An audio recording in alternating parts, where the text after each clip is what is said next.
เราเบิ้งนี้กินข้าวทุกคนเบิ้งตึกป่าทุกคนเลย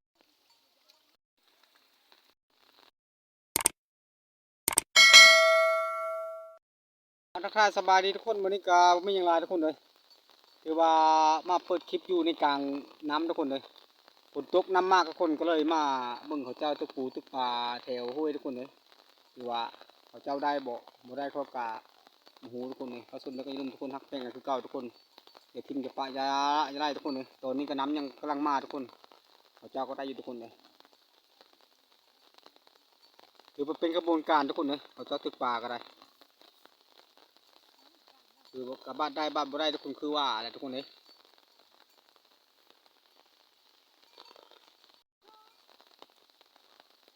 ถือว่าเล่าได้รู้ทุกคนเลยแต่ว่าค่อยไก่ทุกคนเลยถือว่าการตึกปูตึกปลาบรรยากาศทุกคนเลยฝนตกทุกคนเลยฝนตกน้ำไหลทุกคนเลยน้ำมากประมาณนี้ทุกคนเลย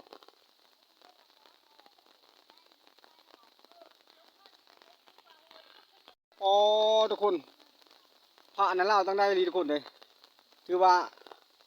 อยู่นี่แหละผมมีไผ่กับซ้ำเล่าทุกคนเลยอันนี้ก็มาล้าทุกคนแต่ว่าทางเล่าผมถือว่าเล่าตึกมือว่านไปซื้อก็ได้ทุกคนเลยแต่มาวันนี้เล่ายังมานี่ทุกคนก็ไม่มีอย่างกาสิมาเก็บภาพบรรยากาศให้ทุกคนได้เห็นทุกคนเลยทางเนื้อพุ่นเขาเจ้าก็ได้ทุกคนเลยถือว่าได้ประคอบ่ค่อยก็ยังมาขึ้นบึ้งเขาเจ้าทุกคนเลยก็ได้เก็บภาพบรรยากาศประมาณนี้ทุกคนถือว่าที่นี้กำลังวุ่นวายทุกคนเลย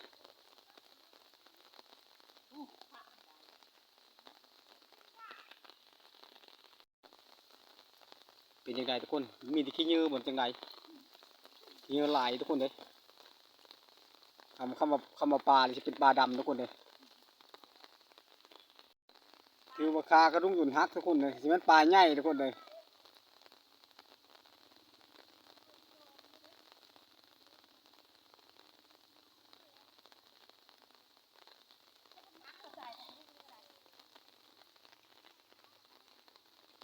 บรรยากาศทุกค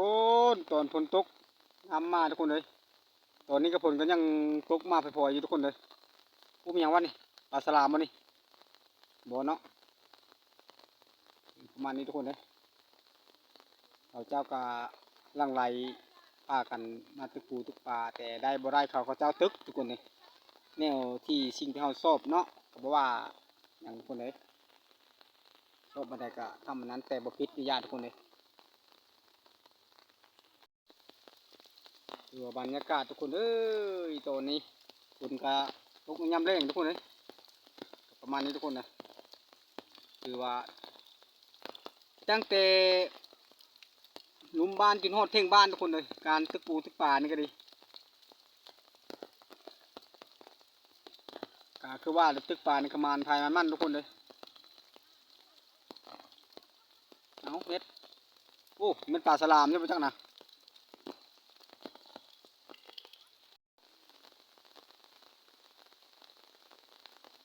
ดูบรรยากาศทุกคนเลยเก็บบรรยากาศย่ำเขาเจ้าตึกป่าทรงระยะฝนตกแล้วก็น้ำไหลกับประมาณนี้แต่ประมาณหรือประมาณเขาก็ยังมูทุกคนเลยเดี๋ยวจะมาส้มเขาเจ้านี่แล้วเนาะ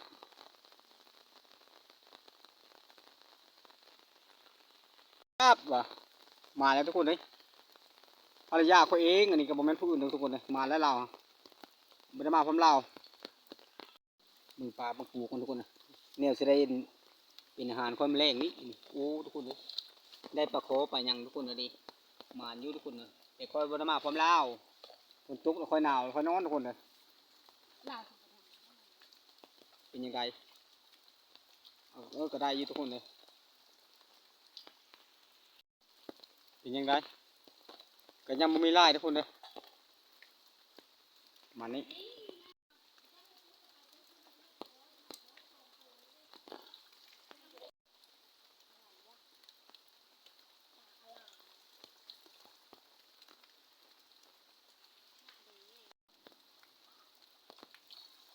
มานี่ทุกคนเลย2-3ตัวทุกคนเลยประมาณอยู่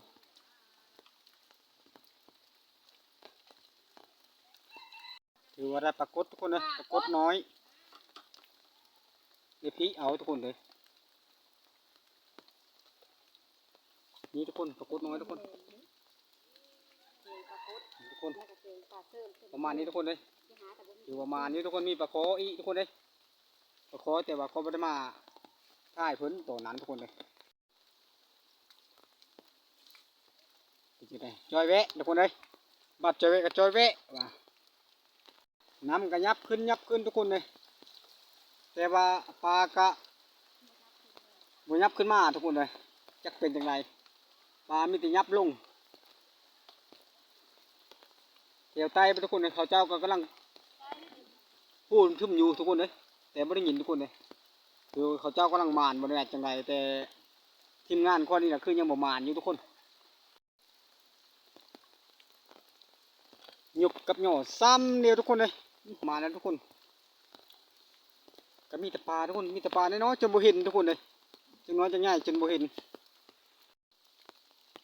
ถือว่าบรรยากาศทุกคนเลยบรรยากาศคือเก่าละว่าคำเก่าทุกคนเลยเขาเจ้าก็ตึกทุกคนเลยก็ประมาณนี้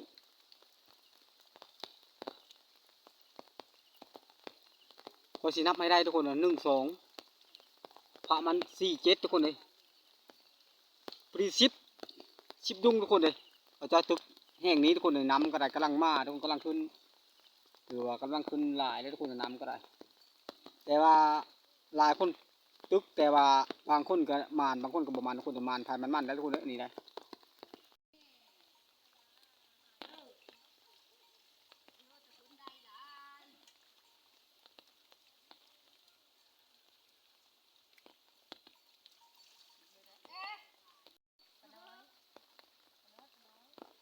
หรือว่าได้ปลาคอทุกคนเลยได้ปลาคอ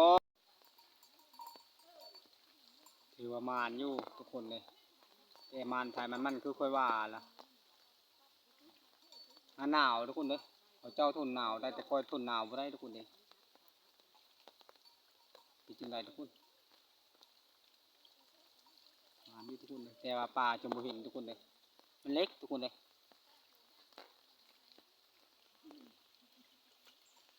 ตะพูนนี่ทุกคนการตุกปลาทุกคนประมาณนี้คือว่าภาคนั้นทุกคนเราเล่าย่อบ้านใดกับบ้านนั้นยกบ้านใดกับบ้านนั้นทุกคนเราอาจจะได้หลายทุกคนเราคือว่าหลายคนก็ตกกับประมาณ10 คนก็คือว่าทุกคนแต่เราได้ผู้เดียวทุกคนโอ้ยป๊อปะโคพนันป๊อตะผะโคตะปลาไปยังคุณไก่ทุกคนเห็นพาไปเห็นทุกคนปูปอตัวทั้งได้แท้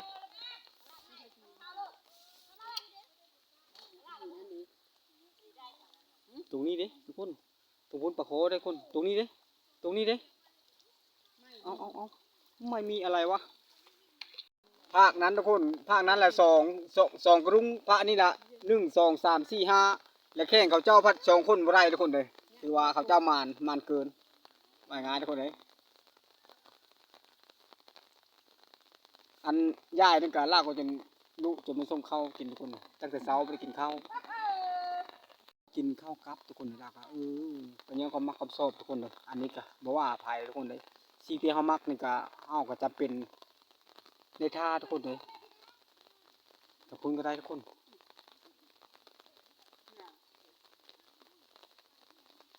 เบิ่งนิยมเป็นเข้าทุกคนเลยเบิ่งนิยมกันดูเป็นยังไงทุกคนเป็นยังไงทุกคนโอ้ไม่น่าทุกคนโอ้ปลาจุดไปทุกคน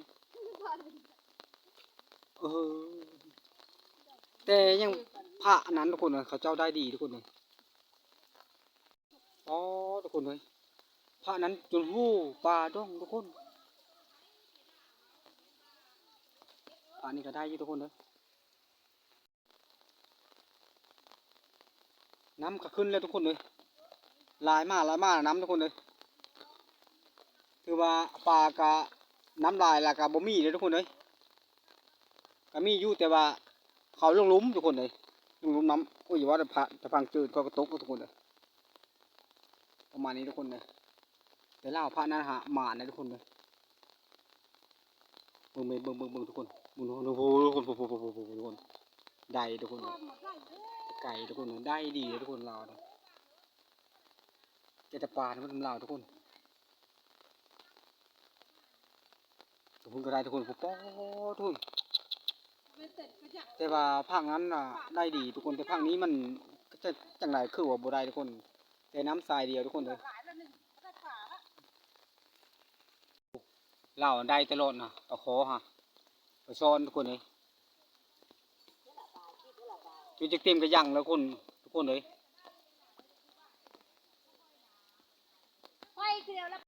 เป็นจังไรทุกคนบ้านนี้ทันใดทุกคนเลยน้ำก็ลายเลยทุกคนเลยไหวทุกคนเลยน้ำป่าไหลหลากคือว่าทุกคนเลย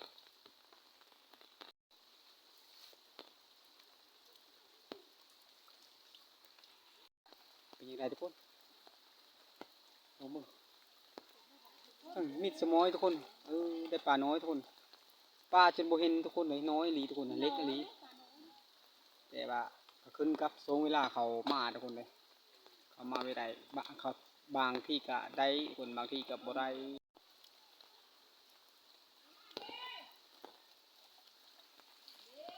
เล่าก็มือทุกคนเลยเล่ากินข้าวพอได้ยางได้แล้วมือเล่า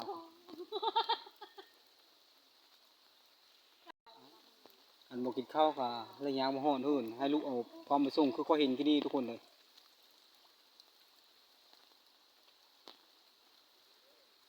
ป่าน้อยทุกคนป่าใหญ่ป่าไม้ก็ยังมี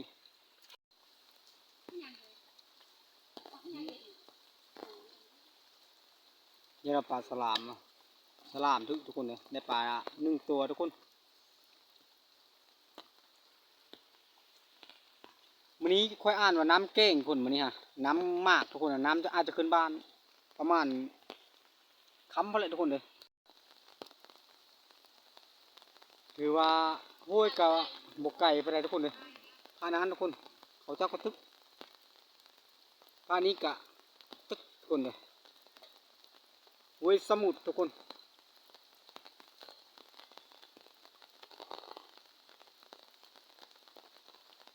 หรือว่าเล่าพานั้น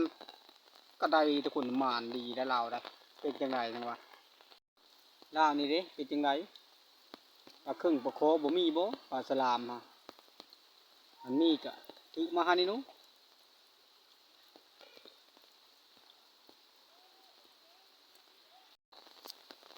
เอาคลิปนี้กะมาสำนี้กะการสุ่มบรรยากาศตึกป่าย่ามมันน้ำมากกะมาถึงกันนี้กะก็กระจบสำนี้ทุกคนเลยคือว่าการทุกคูทุกปลาก็คือทุกคนเห็นเนาะมานถ่ายมันทุกคนเลยกับว่าทุกคนเลยผู้ใดประมาณกะบ่ได้ทุกคนนะกะได้อยู่กะบ่หลายเข้าชมแล้วก็อย่าลืมทุกคนฮักแฟนกันทุกเก่าอย่าทิ้งอย่าปะอย่าละอย่าไล่กันทุกคนเอ้ยพักจานไปด้วยคุณทุกคนทรงเล็กๆเจอกันคลิปหน้าทุกคนในคลิปนี้ก็จบตรงนี้ขอขอบใจ